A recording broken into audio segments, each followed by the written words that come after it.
November 2024. I feel like November 2024 is the date where I started to get my life back.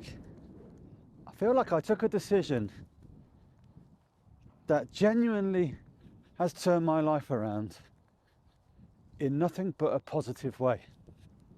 For years, I was the fat guy in the room. For years.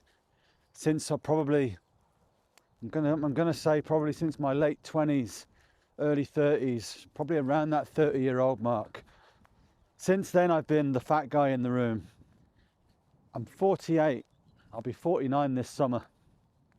So that's the best part of 20 years of being the fat guy in the room. I know there's always someone bigger. I wasn't always the only fat person, of course. And I wasn't always the fattest. But I was always the fat guy in the room. In November 2024, all that started to change. Don't get me wrong, I've lost weight before. I have. I've never quite got down to the weight that I wanted to, but I have been able to lose weight, but then put it back on again. But as I'm getting closer to 50, I've actually been finding it even harder to lose weight. That's why in November 2024, I decided to take action. And it's actually not the action that I wanted to take, but it's the action that I'm really glad that I did. Weight loss injections for too long have been quite a controversial subject. I know they've not been around for that long. Choo-choo train. I know they've not been around for that long. But since they've been out, it's fair to say that they've been quite a controversial subject. Some people look at it as cheating. Some people look at it as dangerous. You know, and kind of everything in between. There's just so many opinions out there of it, and I guess I'm going to share a little bit of mine. I know I've been sharing this for the last, what is now 20 weeks. 20 weeks since I took it for the first time. Oh, what a ride it's been so far. It's been, I think on a whole, nothing but positivity. It's been really good for me. Ultimately, I've lost weight. I'm not at my goal weight yet, but we're getting ever closer to where I want to be. But I need to go back a bit. I need to rewind. I need to go back a little bit and remember why I'm taking weight loss injections. At my heaviest, I was 18 stone 9. And during that time, I was still active. I was an active guy. I was running. I did lose a little bit of weight through running over the last couple of years. But then in November 2024, I was 18 stone 6. So really, only 3 pounds off my heaviest, which is not very good for somebody that was trying to lose weight, consistently running and trying to diet for 2 years beforehand. That's not a very good result, which is why I took the action. And since taking weight loss injection, what have I discovered? Well, I've discovered if this is how you feel naturally, then I can almost understand why you might look down at people when you see them and think, oh, he's so fat, he should just eat less, move more. I could almost understand to a point why you would think that. Because I'm at a point now where self-control is fairly easy. Will that self-control stick around should I stop using Mounjaro? I don't know, maybe not, but I'm going to find out, I'm sure. But now I fully understand the difference between needing to use weight loss injections and not needing to use weight loss injections. And it's not a physical thing, it's not just because you're overweight. It's not, for me, it's actually less about that and more about the mental state and what your brain is allowing you to think and the way that it gets you to act. Because if you're like me, the food noise was raging. I didn't even know I had food noise. Didn't even know it was a thing. I just didn't know. And then when I turned it off, I realized what it was. And I realized how damaging that food noise is. And I think for me personally, and this is just for me personally, food noise is the enemy. That is the one side effect of not using weight loss injections that I fear the most. Because without food noise, everything else gets controlled. When the food noise is there, everything else seems to fall apart. Now I'm going to say this for the first time ever. I've never said this out loud to anybody, including myself. Because what I've also been able to do lately is go back in my mind to the person that I was just 20 weeks ago. And I compare that to the person that I am today. And yeah, I'm a bit lighter now. But there's so many other things that have changed because of that. I've always been a fairly confident person. I'm fairly confident in my own abilities. And I don't mean that in a big-headed way. I don't mean that at all in a big-headed way. I know what I'm capable of doing, and I also know what I'm not capable of doing. Okay, so I know I'm never going to enter the Barkley Marathons. You know, I wouldn't even write the letter to Laz to ask. I know that. I know I'm never going to run 200 miles. I'm not even going to try. So I've always been quite good at understanding what I am capable of. What I've not always been good at is actually putting that into action and showing what I'm capable of. And I actually think largely that is because I was overweight. Because the overweight side, from the outside to most people, is just a physical thing like, oh look, he's overweight. But actually the mental health repercussions of being overweight for me was more damaging than probably the weight itself. I was constantly thinking about being overweight, which in turn would drive me to eating more. I go somewhere, I'm wearing whatever clothes I'm wearing, I would constantly be adjusting the top, trying to hide what was underneath it, constantly. I've just been away with work for a few days down in Birmingham, and I came back and I said to my wife that something had happened that blew my mind. And again, to most people this is going to seem really trivial, but I was wearing a suit. In fact, I wasn't wearing a suit, I was wearing trousers and a shirt and a jacket, but not an actual suit, I guess. But I was wearing smart clothes. And of course, I've got a shirt on with a jacket, and the shirt is, quite rightly, tucked in. I'd put that on in the morning. Off we go into work, and do the full day's work, and then get back to, we actually stayed in an Airbnb, and I get back to the Airbnb afterwards, and I realised something. I never had to adjust my shirt once. I never had to tuck myself in. Well, we're going to go this way because I don't want you in them puddles, because you need to get a haircut today. I never had to tuck my shirt in once. That, again, it might seem so small, but 20 weeks ago, if I was wearing a shirt, I was constantly having to adjust it. Because my belly, it might sound funny now, my belly would be pulling the shirt out constantly. So I'm always having to adjust it, tuck it in, trying to make it look like, oh, it's not because I'm fat. But that's the truth. It's because my stomach was pushing the shirt away from my trousers and untucking myself and constantly readjusting it. You know, and I'd walk in a room, I'd be looking, right. It's like even as simple as if I go in a meeting and I walk into the room, I'd look at what sort of chairs are we sat in today,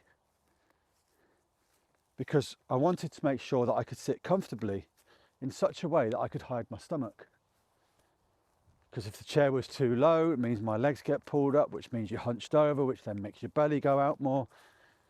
I would actually really love it when I'd go to a meeting and there was a table for us to sit at, because then I could sit on the edge of my chair, lean forward and allow my belly to be under the table where nobody can see me. Watching anyone else that's kind of on the slimmer side just sort of sit back, relax and not have to worry. And I think if you are a bigger person and you go to those sorts of meetings, you probably entirely understand what I'm talking about.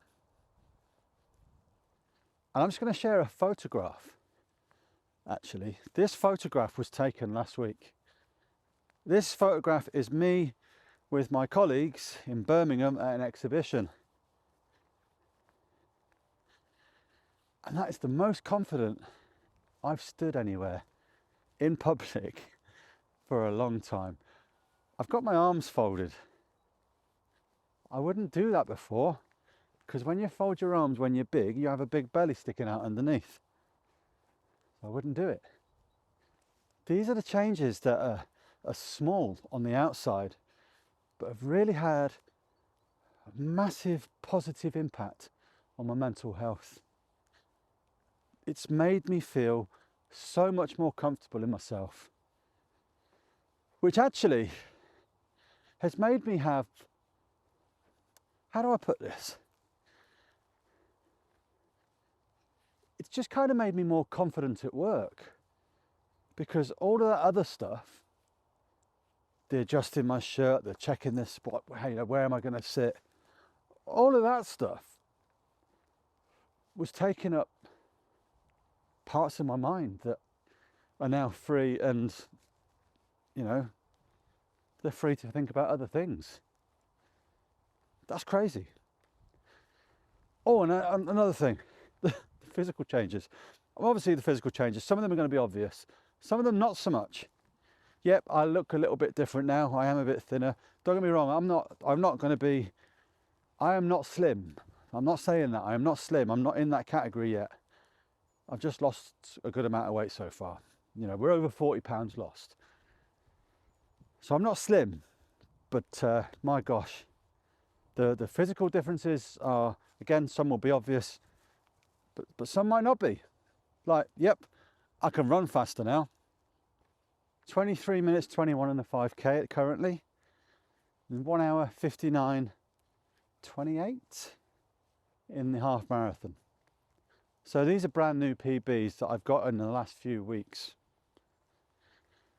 and that's without a doubt for two reasons. One, I'm lighter, and yeah, I have got fitter because I am following a training program, so I have to take that into consideration as well. But I really believe that the getting lighter thing has had the bigger impact on the two. So I've got faster. This is going to sound really trivial. This is going to sound really funny. I can do something now that I can't remember the last time I could do. I can sit with my legs crossed. Yep. Told you it would seem really, really small. But it's the small things that you notice. And it's the small things that are having the bigger impact and the bigger kind of, oh yeah, that feels good. That kind of moment. I cross my legs when I sit down. Both sides. Brilliant. Even to this point, right, I am looking to change my car soon. So currently I have they class it as an SUV. And one of the reasons I wanted that car specifically was for the seating position. It's that little bit higher up, it's easier to get in and out of the car and all that sort of stuff. And so I've been out looking at the next potential car. And I was at BMW the other day, just having a look to see what the cars are like. And I sat in one that was a coupe. I wouldn't normally touch a coupe because it's too low to the ground, too low, it's too uncomfortable. Not to sit in, to get in and out of, because when you've got a bit of a belly in the way, it's a bit harder to get in and out. Well, turns out when you're over 40 pounds lighter, it's not so hard. It's not so hard to get out. So I'm getting in and out of these cars thinking, well, that was bloody easy. And that opens up to my car options now. No, I haven't yet chosen one, but it opens me up to new options, because all these are considerations that you have to take when you've got a belly on you. And there are many, many other little things that I'm noticing that are changing as I get that bit lighter and I get towards that normal weight range. And lots of little things basically equal one big result.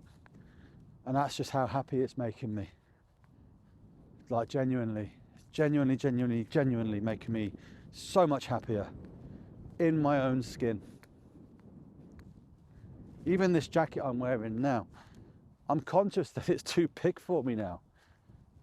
I also have a fear I want to replace my wardrobe, right? I need to go out and I do need to buy new clothes. I have started doing that already. I don't want to go too crazy in buying clothes because I don't know where I'm going to get to in terms of weight loss. I don't know what size I'm going to end up being in. So I don't want to spend too much money on it. But I've also got a fear about throwing away clothes. I have no intention to ever go back to being the size I was. But I also had no intentions of ever being that size in the first place. So you never know what's going to happen. And what I don't want to happen is for me to go out and buy loads of new clothes and then in 6 months' time discover that they're getting a little bit tight for me. Now I know that might sound like a defeatist attitude, and it probably is, but I think that's just because I've spent the last 20 years being overweight and the mindset change still isn't quite there. It's there in many ways, but not in others. There is actually, I got asked a question. I think it was last week or the week before. It was actually a lady that was asking the question on behalf of her husband. Her husband was considering using weight loss injections, and he's a cyclist. One of his concerns is the effects that it's going to have on his performance. And I did reply to that, but I'd actually like to dive into that a little bit more, because I can speak to this now and say, okay, do weight loss injections have an effect on your performance? The answer is going to be undoubtedly yes. Yes, it does. But not in the way that you might think.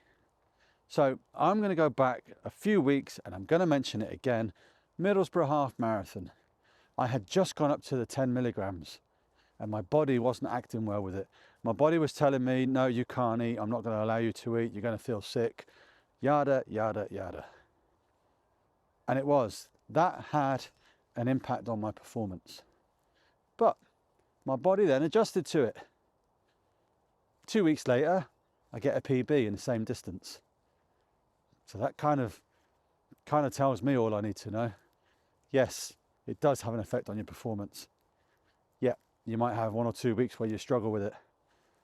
But yeah, beyond that, it's the other way. I mean, you hear it all the time where a lot of scaremongering around injections where people are saying it's dangerous. Well, I would argue that so is being obese. And I'm not saying this lady's husband's obese. I don't know his circumstances. He might just be a little bit overweight. But I would also say that is having an impact on your performance as well. You're carrying around more weight than you need to. You're obviously getting all your organs to do more work than they need to. I don't know what I'm talking about when it comes to all the medical stuff. I won't pretend that I do. Nothing here is given as medical advice. I'm just sharing my experience. But I would say that people say that there's side effects and they're scared about the side effects of weight loss injections. Be scared about the side effects of being obese as well then, because there are side effects that come with being obese. You're just used to living with them. So I think I've probably just alluded to already where I'm at in terms of side effects. So I'm still on the 10 milligrams. I am about to go on to my next pen, which is also going to be on 10 milligrams. And my body has now adjusted and I have gotten used to being on this dose. Is it still working? Yeah, it's still working. Perhaps not as well as it was in the first couple of weeks, but it's still working, and it's still good enough that I'm confident to stay on it for at least another 4 weeks, I hope. But I've definitely adjusted. I'm definitely now able to consume the right number of calories. I'm able to run better because of that as well. I am feeling it when I'm going for my run now, and I'm able to fuel up before the run. I'm feeling great beforehand. And actually that obviously improves recovery as well, because I am able to fuel myself after a hard session to make sure that my muscles are able to repair themselves and all of that stuff, while still losing weight. And that's the key thing, right? It's while I'm still losing weight, and that's, as long as we're still getting there and we're all heading in the right direction, then there's nothing to complain about. So I'm actually probably right now, I've been in some good places throughout this little journey, but I think right now is probably, I'm in my best time. It's when I'm feeling my best, I'm feeling good. It's such a contrast to where I was a couple of weeks ago. 10 milligrams, so far so good. Definitely sticking to it, definitely sticking with it to let my body adjust was the right decision for me. But I do feel my body is getting used to it, and who knows, in a month's time we may have to step up or not. We'll see. I'm going to try not to. I really am going to try not to. But again, I go back to, if I'm getting as many off days as I am on days, then what's the point? I might as well go up a dose. I'm still getting dry mouth. I had a really good comment the other day on one of my videos that mentioned the dry mouth, saying get yourself a humidifier. And that's a really good idea. I mentioned that to my wife the other day, and we were like, oh yeah. So I am going to get one ordered. I might jump on tonight or over the next few days and get something ordered. And they said basically get a humidifier next to your bed, and I guess that little bit of moisture that's in the air will help that. So give it a go, because I am still getting a dry mouth. I know you could, I know it would be easy for you to leave a comment now saying, well, just drink more. I know I need to get better at it, but if this helps as well, then why not? All right, girl. Yeah, you're all right. You don't give a shit. Okay, then the weight loss itself, where are we for week 20? Week 20. I know how much I've lost this week, but I'm trying to remember the number that puts me on. Right, so this week I lost £1, which puts me at 215 pounds. And that looks like this, wherever it is, in terms of total weight loss. But 215 pounds, so still a good week. A good week. £1 off is a good week. £2 off is a great week, but £1 is a good week. And the summer's coming. And what you're saying, for 2025, I might actually be beach body ready. It's only taken 20 years. Winter miles for summer smiles and all of that, eh? I'll be smiling this summer if this journey carries on the way that it is, because we're in a good, happy place. I'm really happy, guys. Genuinely, I'm really happy. I'm having such a good time experiencing all of this and figuring it all out and sharing it with you guys as well. And if you've got any questions that you would like to answer, please try and keep it about experiences rather than advice. I can't advise you on any of this. It wouldn't be morally and ethically right, because ultimately I'm just a bloke that lives in the northeast of England. He's never done a day's training in medical school in his life, so he's definitely not qualified to dish out advice. But wherever you are and whatever you're doing, stick to it, and I hope you're having fun.